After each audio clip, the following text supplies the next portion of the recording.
Camilo García es un refugiado en Suecia, exmiembro del Partido Comunista Colombiano, perseguido por quienes creía sus propios amigos.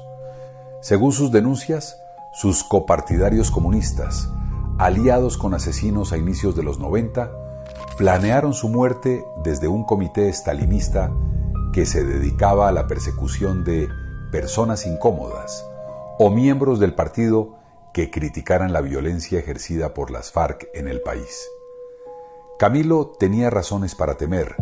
Danely Salas, esposa de Jorge Enrique Botero, periodista de las FARC y del régimen chavista, fue ejecutada por el mismo comité clandestino con la aceptación de su esposo, leal a la guerrilla y a la causa que ahí defendían.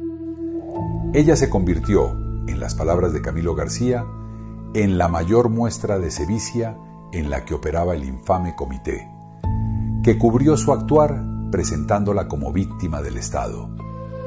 ¿Quiénes podrían estar dispuestos a cometer tan atroz crimen? ¿Cómo una persona puede acabar con la vida de sus familiares y amigos en nombre de una ideología?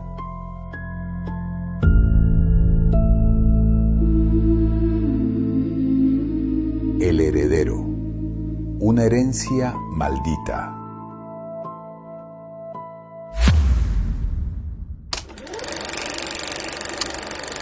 Era desde los años 60, cuando Manuel Cepeda y su esposa Yira Castro viajaban a Cuba para las reuniones del Partido Comunista Internacional. En este matrimonio, ambos eran fichas idóneas para ejecutar el nefasto plan que acabaría con la vida de más de 122,000 personas en Colombia. Desde su juventud en la ciudad de Popayán, Manuel había recurrido a las banderas revolucionarias como mecanismo para ocultar su incompetencia académica.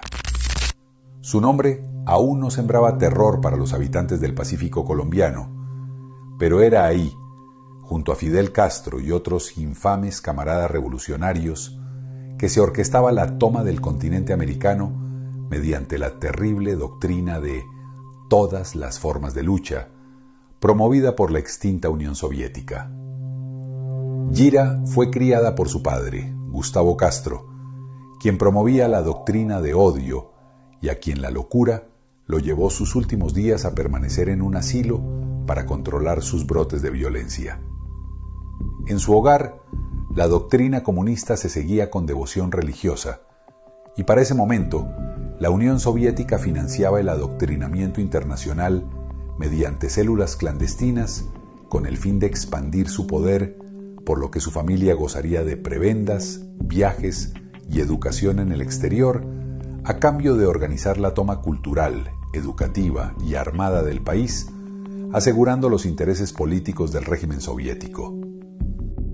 De los jueces policías secretos, de los jueces sin rostro policías, de los testigos comprados y pagados, esa no es justicia y esa no me merece el más mínimo respeto, porque es una justicia urdida por sectores del ejército, ultraderechistas, anticomunistas a morir, y naturalmente que en esa justicia yo no creo.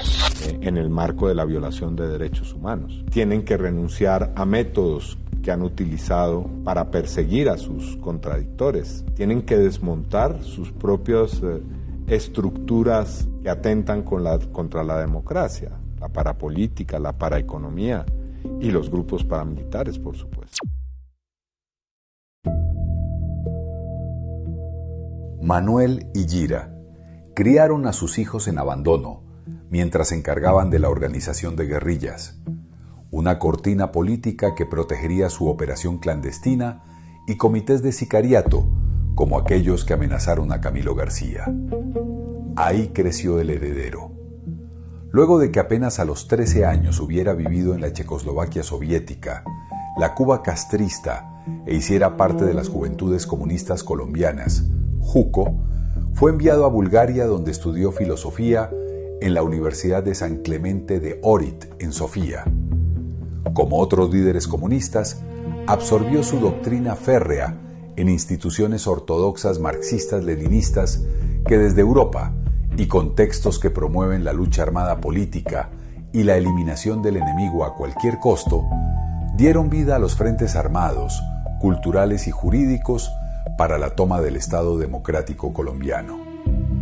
al igual que Rodrigo Londoño Echeverry, alias Timochenko, quien estudió medicina en la Universidad Patricio Lumumba, en Moscú, alias Iván Márquez, su padrino político y gran amigo, quien estudió Derecho en la Unión Soviética y hoy delinque protegido por el chavismo desde Venezuela. Jairo González Mora, alias Byron Yepes, que se formó en Ingeniería Electrónica en la Escuela Superior Técnica de Brno, en Checoslovaquia. Jacobo Arenas, el gran ideólogo de las FARC, que pasó por la Escuela Superior del Partido en Moscú, donde recibió formación política directa del Partido Comunista de la Unión Soviética. O que Manuel Vázquez Castaño, del ELN, quien absorbió el comunismo en Hungría y en Checoslovaquia.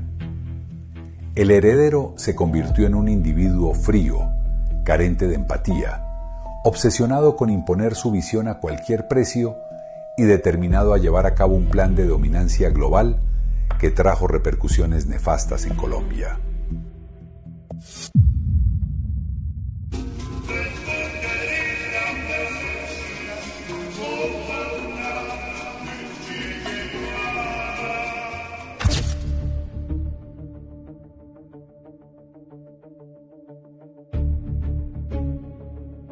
Adoctrinados, los soldados de la ideología comunista y revolucionaria se reencontraban en la infame Casa Verde, una histórica propiedad ubicada en La Uribe, Meta, donde Manuel Marulanda y el secretariado fundaron las FARC antes del mito de Marquetalia.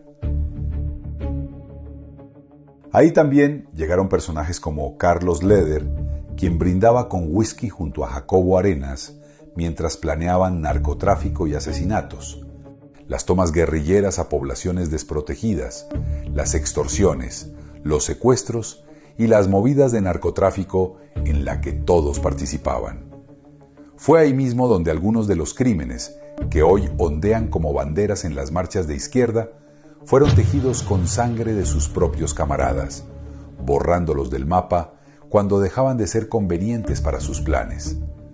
Pues no es coincidencia que solo los más leales miembros de las células comunistas y aquellos que comulgan con la violencia como medio hayan sobrevivido a las épocas de purga. Ellos mismos se volvieron contra cualquier camarada que se desligara del actuar criminal, y si eran amigos, se convertían en presas fáciles para silenciar sus críticas. Era en ese universo clandestino donde Manuel Cepeda, jefe de una célula revolucionaria que promovía la doctrina de todas las formas de lucha, era un puente clave que unía la operación política a su brazo armado conformado por las guerrillas, puente que le legaría a Iván en su regreso en 1987 y que le serviría para consolidar su ascenso. Las FARC no son ninguna dependencia del Partido Comunista, ni son ningún apéndice, eso es simplemente una fábula. Yo no busco, y mi anhelo no es que haya un enfrentamiento entre el pueblo colombiano. Yo busco la paz y siempre he predicado la paz y he anhelado la paz.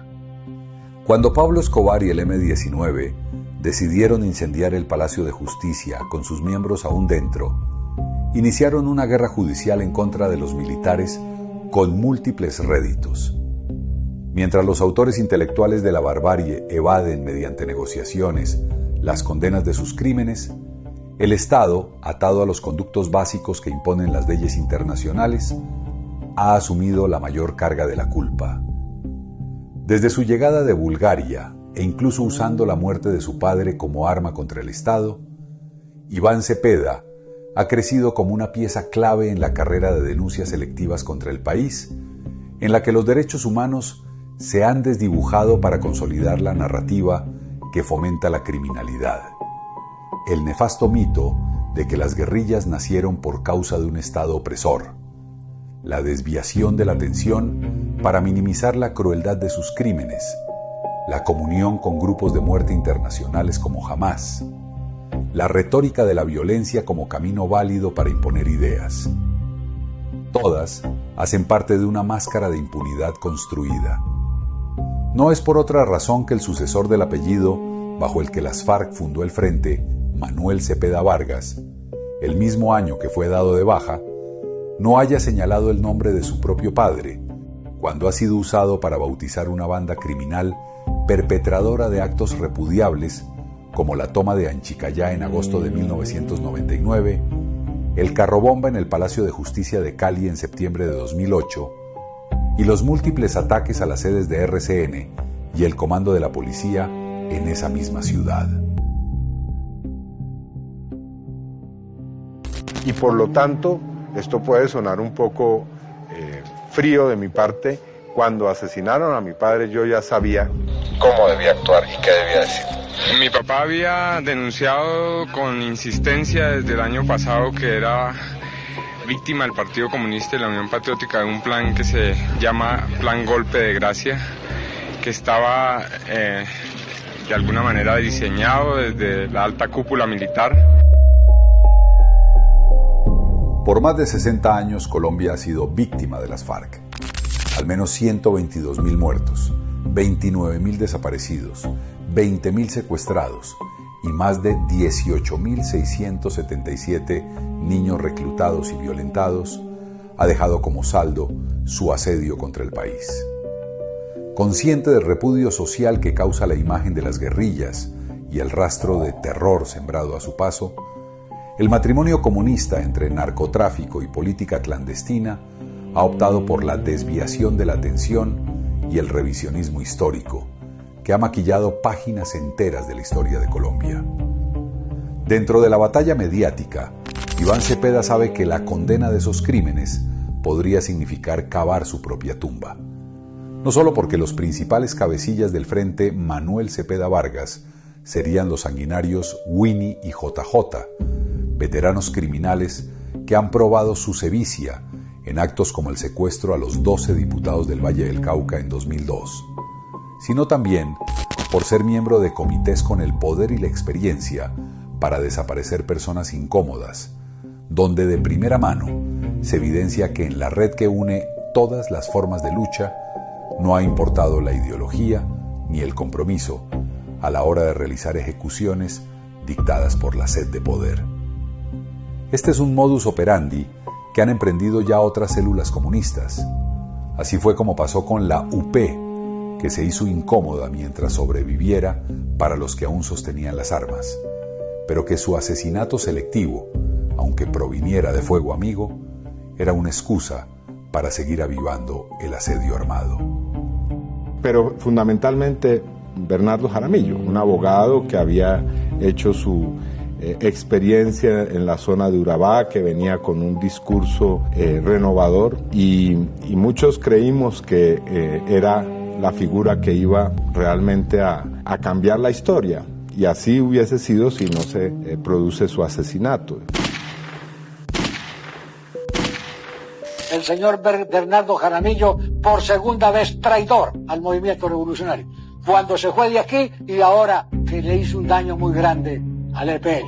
Bernardo Jaramillo es el compañero llamado Raúl, aquel que llamaban el dengue, que desertó del Quinto Frente llevándose 14 guerrilleros, 14 fusiles, 8,5 millones de pesos y unos papeles muy importantes de negocios que tenía el Quinto Frente. Y el Quinto Frente, al mando del compañero Nariño, estuvo durante un año persiguiéndolo, no para premiarle su actitud, sino para otra cosa, y gracias a las piernas, porque le rinde correr mucho, Nariño no pudo cumplir su tarea. Entonces, por ejemplo, los dirigentes del M-19, ¿qué? Carlos Pizarro no fue desertor de la FARC, Álvaro Fayad no fue desertor de la FARC, bueno, y otros que da un poco de dolor porque por fin a última hora tuvieron posiciones muy buenas y muy unitarias y cosas de eso.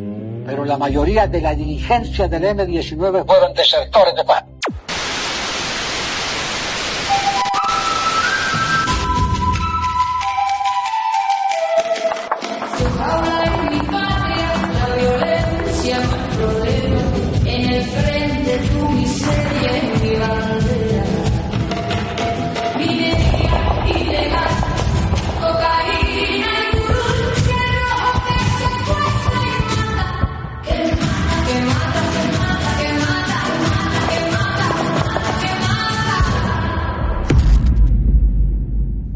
En ese caso, no había un acuerdo de desmovilización y los miembros que optaron por un camino lejos de las armas fueron eliminados uno a uno con el silencio y la complicidad de las FARC, quienes protegieron siempre la mentira que les permitiera continuar su actuar criminal, atribuyendo esas muertes al Estado antes que proteger la vida de quienes defendían su retorcida visión política.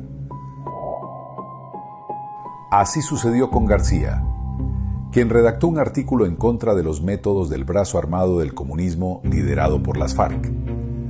El heredero no es una persona que acepte la controversia, y aunque compartiera una visión política con García, dudar de los métodos sangrientos que han utilizado para hacerse del poder lo convertía en enemigo y en una persona incómoda. Así se dio el camino a su exilio. Perseguido por aquellos que promueven su represión disfrazada de política, pero cuyo actuar condenó al país entero a la violencia y a la deformación de la ética nacional, en un esquema donde las guerrillas estalinistas como las FARC y el ELN cubano y maoísta hacían parte de la estrategia bélica y armada, mientras Cepeda operaba la estrategia pública para lavar las aberraciones de sus camaradas y preparar el terreno para la toma del país.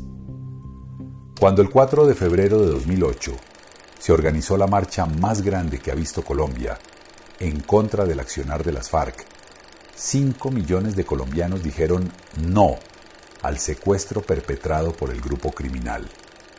No hubo violencia en las calles, ni civiles o policías heridos, ni comercios destruidos. Era el grito silencioso de un país hastiado de la narcoguerrilla y un duro golpe a su imagen pública. Ellos lo sabían, y Cepeda, como miembro del brazo político y jurídico de aquella organización, tenía la tarea de minimizar el golpe. Asesinado con misil Raúl Reyes en territorio ecuatoriano. La prensa de la oligarquía lo recoge de otra manera. La oligarquía colombiana dice que fue un combate. No fue ningún combate, fue un cobarde asesinato. Un cobarde asesinato de este comandante revolucionario que fue Raúl Reyes, acusándolo de ser, narcotraficante, de ser el jefe de una poderosa red de narcotraficantes, acusándolo de delitos, incluso de violación de niñas. En marzo de 2008, cuando cayó abatido Raúl Reyes en un campo cocalero en la frontera con Ecuador, fueron incautados sus computadores con pruebas de la estrategia mediática con la que ha operado las FARC por décadas. En ellos aparecía el nombre de Iván Cepeda, junto al de múltiples políticos como Piedad Córdoba, Gloria Inés Ramírez y Wilson Borja, y de periodistas como Carlos Lozano, quienes sirvieron de brazo político y mediático de la narcoguerrilla.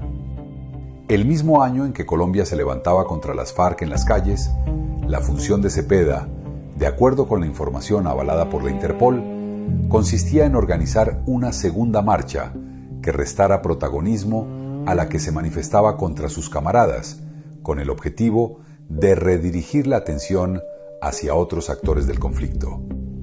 Esta es su jugada favorita en el manual. Para 2016, ese discurso terminaría por enmascarar con su falsa retórica las atrocidades cometidas por los asesinos con los que posó abrazado ante el país. Con engaños, quisieron borrarle a Colombia el recuerdo de Bojayá, de Mitú, de secuestrados que duraron décadas en la selva, de niños con infancia destruida portando fusiles y de cientos de otros crímenes atroces.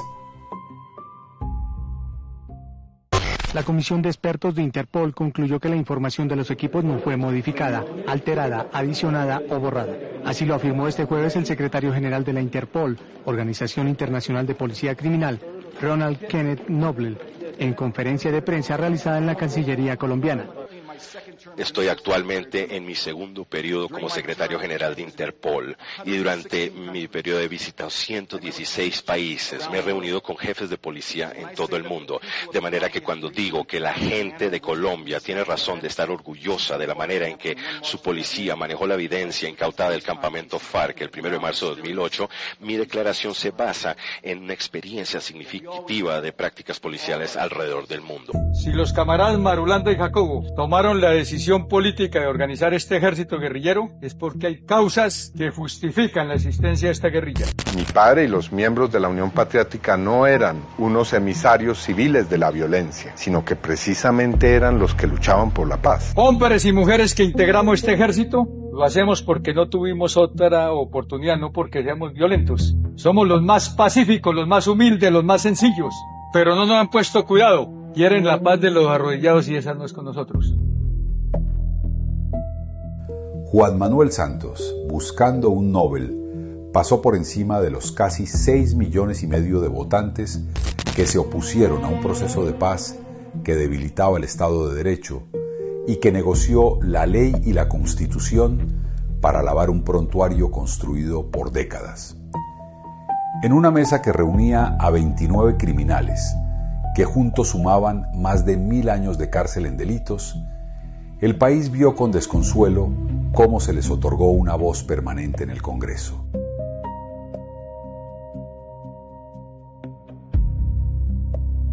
¿Cómo nadie logró detenerlo? ¿Cómo se hizo tan grande esa cortina?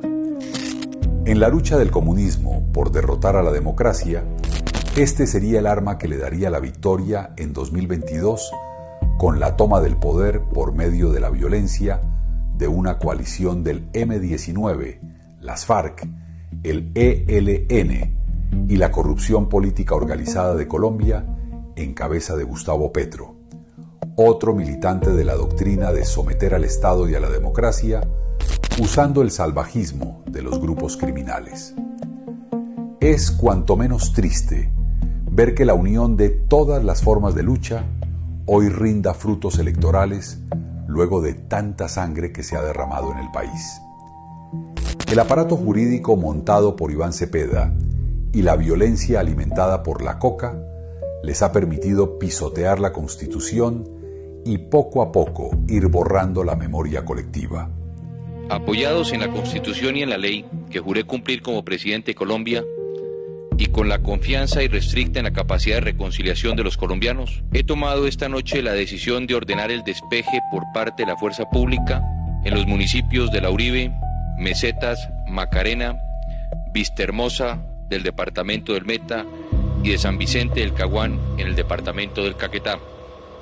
Los procesos de paz han sido el ingrediente fundamental de la lucha por una transformación histórica en Colombia y han ganado incluso hasta la posibilidad de convertirse en gobierno, como ha ocurrido después del 2022 con el gobierno que preside Gustavo Petro. También hay otras mesas de diálogo y otros procesos de paz, por ejemplo de paz urbana, y que constituyen una apuesta muy importante. Hoy, los crímenes de ese aberrante matrimonio están siendo lavados y perfumados, sus prontuarios tachados y los libros de historia olvidados. Todo materializado mediante la retórica de la falsa paz que llegó a Colombia, firmada en la cúspide de la pesadilla comunista en América Latina, La Habana.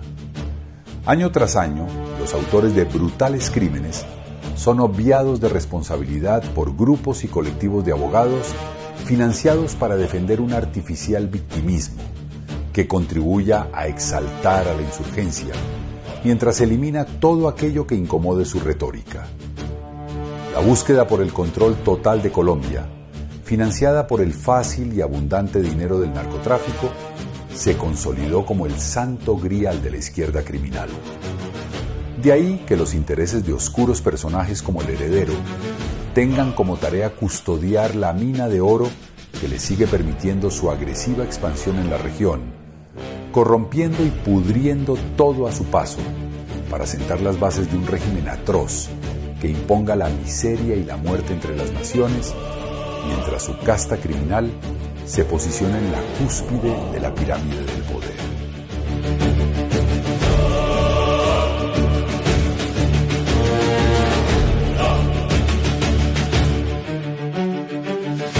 Sí, con los bandidos hay que dialogar, porque es la única manera de salir adelante en este país.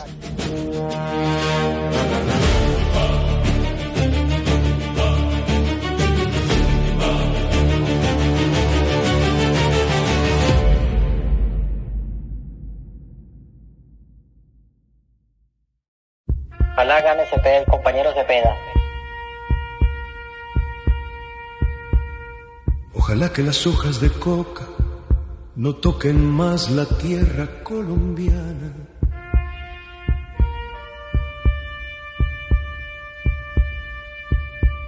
Para que ya no puedan lucrarte nunca más. Ojalá la miseria se vaya con tu odio y el nefasto gobierno de difuntos y bombas.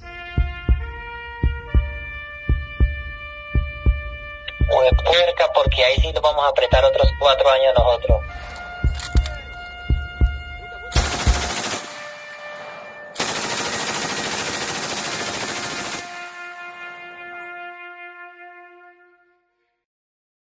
Ojalá que no toques el poder,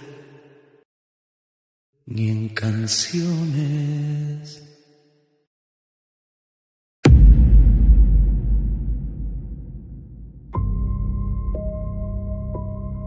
Cuando la guerrilla descubrió que la cocaína era más rentable que los impuestos revolucionarios, no dudaron ni un segundo en meterse al negocio. El fortín castrista ha carecido de capacidad para financiar la dominancia hegemónica a la que aspira la doctrina comunista en el resto de Latinoamérica.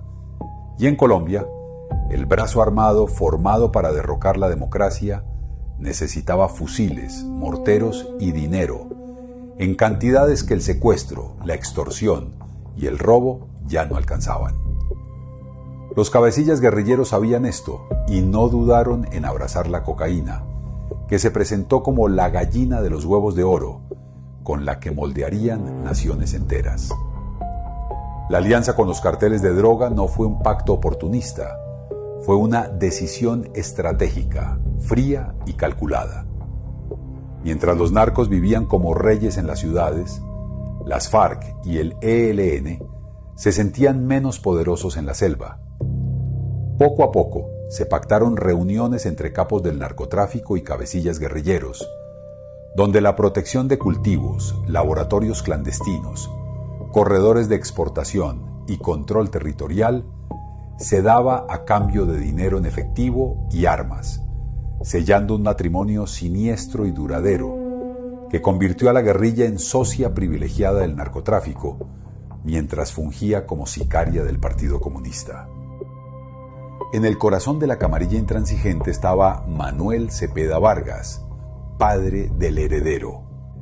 Él era uno de los líderes más radicales, fiel a una línea dura que jamás perdonó la disidencia y que operaba como el cerebro político de las FARC. Esa misma maquinaria fue usada para eliminar figuras como José Cardona Hoyos, miembro del Comité Ejecutivo, quien cometió el error capital de oponerse radicalmente al nexo entre armas y política. Cardona denunció que hacer política con fusiles traería una espiral de muerte que terminaría devorando a los propios comunistas. Advirtió que en un país con el recuerdo fresco de la violencia, asesinar rivales políticos solo reiniciaría otra ronda de exterminios, por lo que formó su propio movimiento y publicó el libro Ruptura, una camarilla corroe al Partido Comunista. Esa postura ganaría su expulsión del partido como traidor, un título que equivale a sentencia de muerte, que sería ejecutada tan solo 2 días después de que el libro saliera a la venta. Sin embargo, la predicción de Cardona también se cumplió sobre el propio Manuel Cepeda, asesinado a tiros el 9 de agosto de 1994 por sicarios comandados por Carlos Castaño, en medio de una vendetta entre grupos criminales que polarizaron y ahondaron aún más la violencia en el país, bajo la premisa de que las armas eran la manera más efectiva para imponer su sanguinaria ideología.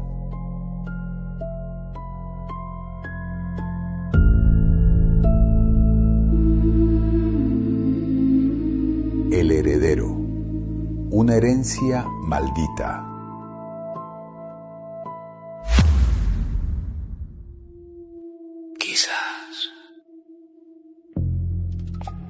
Las FARC no han sido un grupo independiente. Son la expresión armada de un disfraz político que ha sido heredado no solo en apellido, sino en la misión criminal de continuar ese hostigamiento terrorista bajo la ideología de todas las formas de lucha, donde se mezclan la política armada, judicial, educativa y mediática para aniquilar al rival.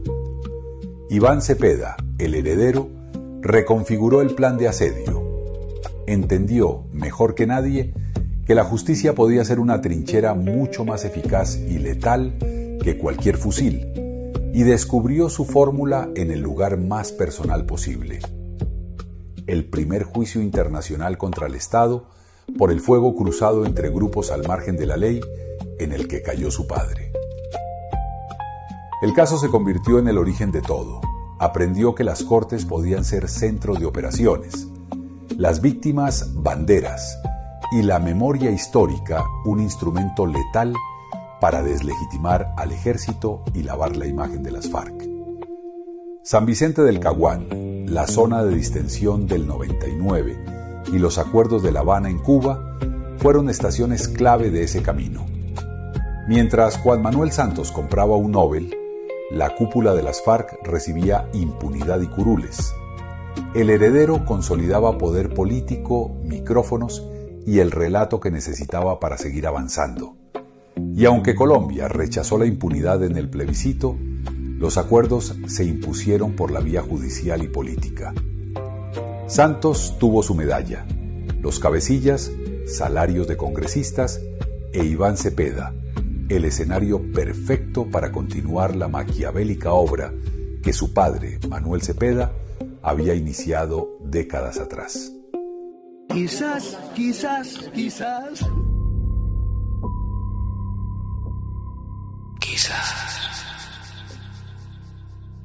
Chávez es el arquitecto de un nuevo orden en nuestro continente, de una integración profunda de nuestros pueblos, de nuestras historias, de nuestra cultura.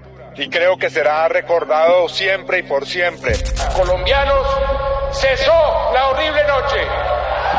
Cesó la horrible noche de la violencia que nos ha cubierto con su sombra por más de medio siglo. Junto a la mano blanda que presentaba el gobierno colombiano, la dictadura chavista se convirtió en refugio, retaguardia y centro de operaciones. El heredero nunca ocultó su devoción por Chávez, a quien llamó arquitecto de un nuevo orden continental, y elevó a categoría de héroe. Hasta hace poco defendió con ferocidad a Nicolás Maduro y al narcorrégimen venezolano, incluso mientras Venezuela se hundía en dictadura, represión, narcotráfico y miseria. Su apego no es solo ideológico, es estratégico. Venezuela es el santuario de sus aliados armados y el cumplimiento vivo de la macabra pesadilla continental que su padre, Manuel Cepeda, ayudó a forjar. Allí, bajo la protección del narcoestado, un nuevo bloque de las FARC, liderado por Iván Márquez y el ELN, encontraron campamentos, corredores y cobertura total, mientras el heredero tejía en Colombia el relato político que justificaba los crímenes, blindaba a sus aliados y preparaba el terreno para la siguiente fase de la ofensiva, el asedio judicial. Con Bolívar galán ya volvió a cabalgar, no más llanto y dolor de la patria. El reclutamiento de niños, niñas y adolescentes nunca debió de ocurrir. Somos pueblo que va tras de la libertad, construyendo la senda de paz, guerrilleros de las FARC. Reconozco, además, que ocurrieron hechos de violencia sexual. Con el pueblo a triunfar, por la patria, la tierra y al el interior pan, de la organización. Guerrilleros de las FARC. Y prácticas como los abortos forzados y otras conductas. A la voz de la unidad, alcanzar la libertad. Afectaron gravemente la vida, la dignidad. Con más de 20 organizaciones, la Fundación Manuel Cepeda, la Fundación Gira Castro, el Movice y especialmente el colectivo de abogados José Alvear Restrepo, Cajar, su arma jurídica más poderosa, el heredero creó una secta de togas y discursos. Cajar se ha especializado en la fabricación de falsos testigos, la construcción de falsas masacres y demandas multimillonarias contra el Estado con una estrategia clara: poner al pueblo en contra de las instituciones de defensa y lucrarse con indemnizaciones millonarias pagadas por todos los colombianos. Más de 300.000 millones de pesos y posiblemente hasta 800.000 han salido de las arcas de los colombianos para financiar esta operación judicial, un desfalco que lleva la perversidad y ruindad de su padre. Un ejemplo emblemático de esta manipulación es la masacre de Mapiripán, ocurrida en 1997 en el Meta, donde fueron asesinadas 49 personas. Durante años, esta masacre fue atribuida a los paramilitares de las AUC en presunta colaboración con miembros del ejército, entre ellos el general Rito Alejo del Río. La narrativa fue impulsada con fuerza por Cajar y otros organismos afines, lo que llevó en 2005 a que la Corte Interamericana de Derechos Humanos condenara al Estado colombiano por supuesta ineficacia frente a las alianzas paramilitares. Sin embargo, la mentira comenzó a derrumbarse años después. En una diligencia ante la Jurisdicción Especial para la Paz, JEP, el guerrillero Eli Mendoza, alias Martín Sombra, uno de los carceleros más temidos de las FARC, confesó públicamente ser el autor material de la masacre. Están acusando, ¿no? Él fue el de la masacre en Mapiripán y Lito del Río no fue. Fue una tropa mía que se llamó Marco Aurelio Buendías. Entonces nosotros acostumbrábamos a hacer las embarradas y achacárselos a los otros. Ustedes a mí me tienen aquí dentro de la espada y la pared y yo estoy dispuesto a esclarecer todo. Pero ellos que ayudaron fueron compinches. Compinches quiere decir amigos de fechorías. Ellos pertenecían, ahí está Mauricio Jaramillo, ahí está Londoño, ahí está Pastor Alape, ahí está una cantidad de crímenes, de fusilamientos. Solíamos cometer atrocidades y echarles la culpa a otros, afirmó sin rodeos. Esta revelación demuestra cómo las FARC cometían crímenes atroces y luego los atribuían sistemáticamente al Estado y a los paramilitares para generar rechazo popular y así tener con qué justificar las engañosas y multimillonarias demandas interpuestas por su brazo judicial. No es un secreto para nadie el ingreso de los menores de edad, chinos de 13, 14 años. Cada vez que visito una región del país, busco que ciudadanos me digan por qué votaron no. Y solo necesitamos que la fuerza pública permanezca quieta, que asuma una actitud muy prudente. La verdad es que el acuerdo exige que las FARC reparen a las víctimas. Y las mismas FARC anunciaron que lo harán con sus bienes que van a declarar.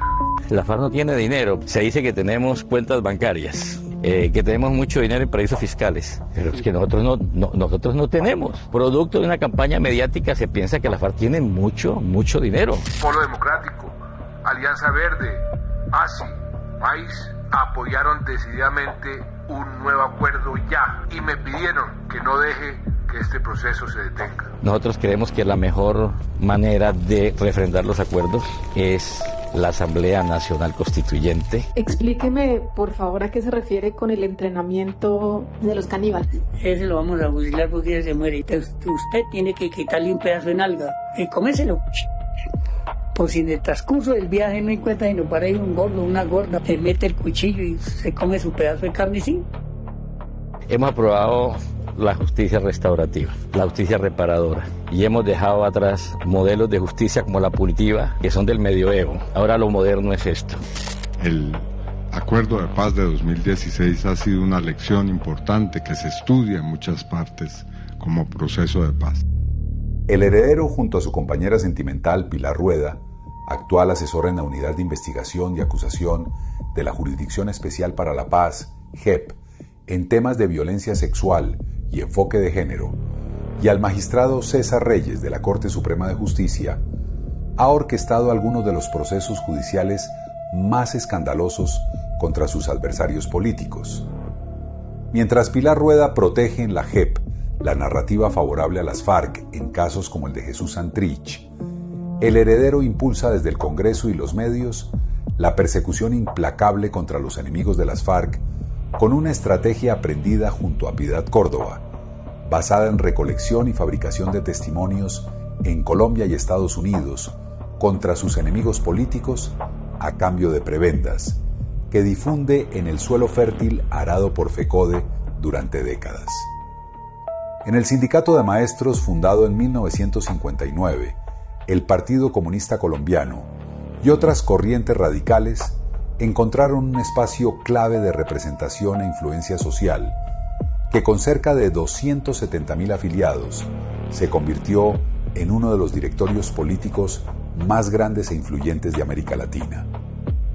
Desde la década de 1970, militantes de ese grupo y de la Juventud Comunista, JUCO, comenzaron a ganar protagonismo en las bases y directivas del magisterio, que, aunado a una fuerte presencia histórica en cuadros directivos dentro de la CUT, han facilitado que FECODE y el Partido Comunista coincidan de manera sistemática en la planeación de paros nacionales, movilizaciones y pliegos de peticiones, mientras los docentes afiliados utilizan las aulas públicas para el adoctrinamiento ideológico afín a las tesis del comunismo y de la izquierda radical. Esta relación histórica, ideológica y de cohabitación política dentro del movimiento ha hecho que generaciones de educadores públicos insistan y adoctrinen a sus estudiantes para que en 2026 voten por Cepeda, tal como lo hicieron con Petro en 2022, e incluso financiando su campaña con dinero por fuera de las cuentas oficiales. Esto es para llegar con miras al 2022 y seguir mucho más allá, para derrotar al centro democrático, para derrotar la ultraderecha y llegar al poder en el 2022. Eso es de largo aliento. Entonces tenemos que cambiar la táctica.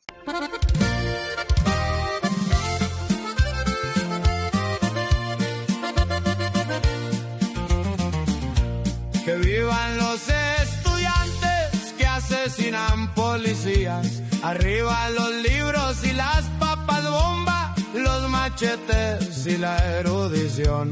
Que vivan las molotov, los puñales y la libertad. Que vivan los narcos, las FARC, la marihuana y la literatura.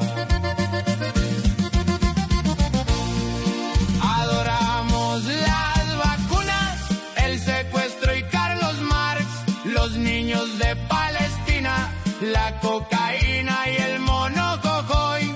No aportamos nada a nadie porque nuestro legado es la revolución.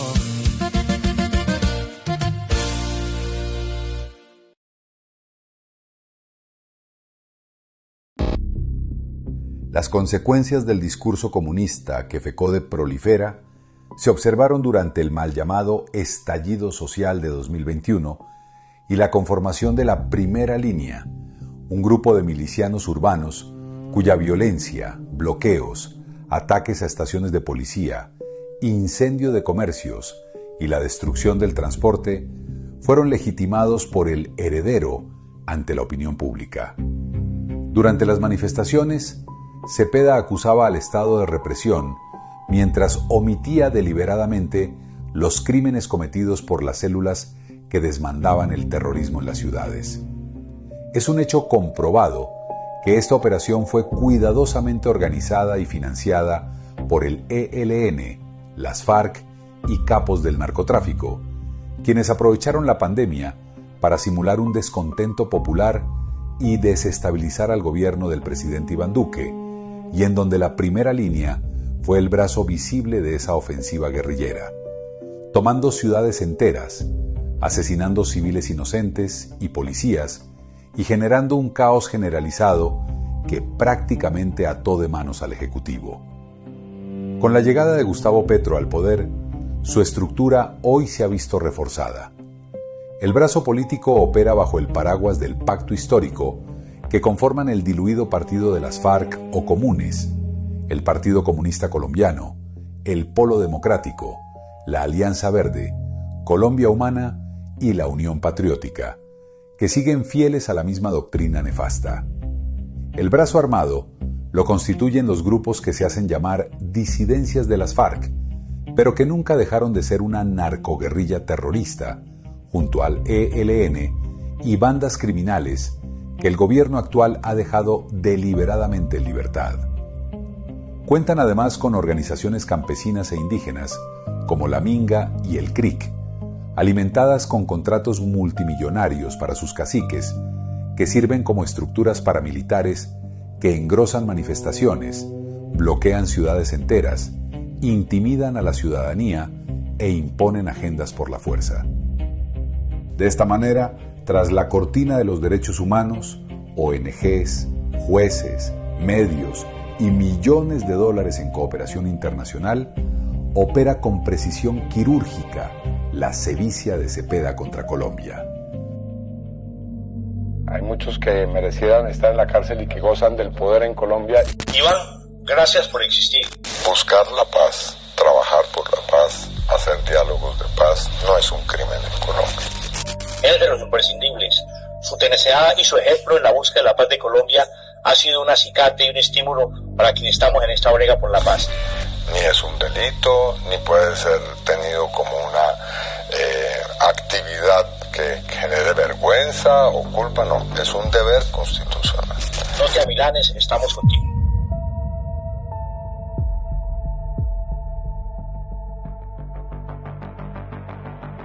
El heredero ha elegido consciente y de forma constante el camino que Cardona Hoyos rechazó y que su padre, Manuel Cepeda Vargas, abrazó hasta las últimas consecuencias, al servicio de un único objetivo final: la toma total del poder, degradando la justicia al nivel de un vulgar matón a sueldo, para obtener venganza personal y explotar electoralmente el dolor ajeno, continuando con toga y micrófono el asedio que su progenitor comenzó con retórica incendiaria y fusiles.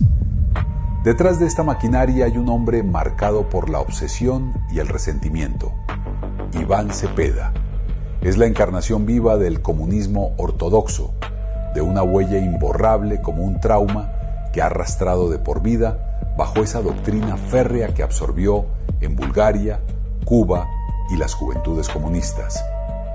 Obsesivo con la figura de su padre, Manuel Cepeda Vargas, de quien heredó su compulsión por lograr el sometimiento del Estado a través de las armas, hoy sigue usando su final violento como excusa para intentar someter a toda una nación bajo las botas manchadas con sangre y lodo de sus idolatradas narcoguerrillas.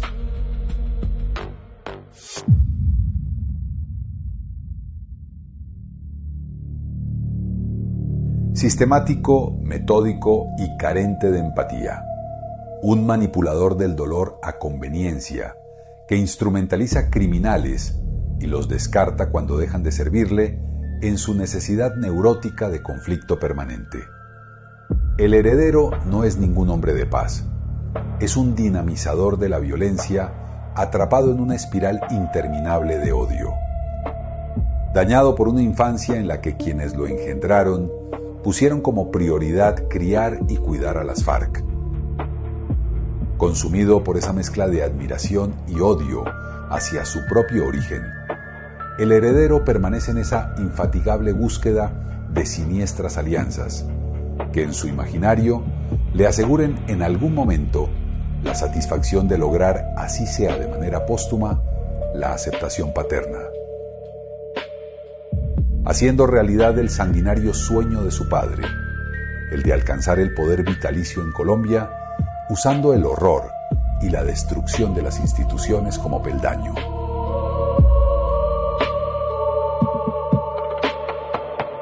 Por más de 15 años, Colombia lo ha enriquecido con salario de congresista a cambio de nada. Cepeda, el rey del ausentismo, ha percibido sueldo por ir al Senado a fracasar una y otra vez, intentando autorrepararse, por desatar persecución, sembrar calumnias y esconder su paupérrima formación para el servicio público detrás de un beligerante activismo totalmente condescendiente con criminales de todo tipo.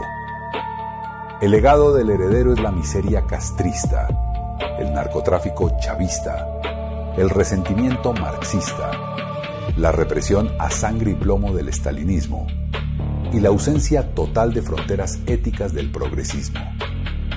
La trampa mortal sobre las libertades en Colombia ya está preparada y el país está a solo una jornada electoral de asistir quizás por última vez a las urnas como nación democrática.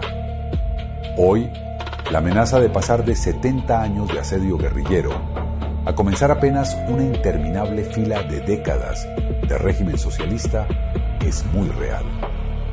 Las elecciones de 2026 sellarán el rumbo para los colombianos entre el camino hacia la viabilidad y el desarrollo o en quedar irremediablemente atrapados en la pesadilla de sangre y cocaína del heredero y sus milicianos propagadores de miseria, destrucción y muerte.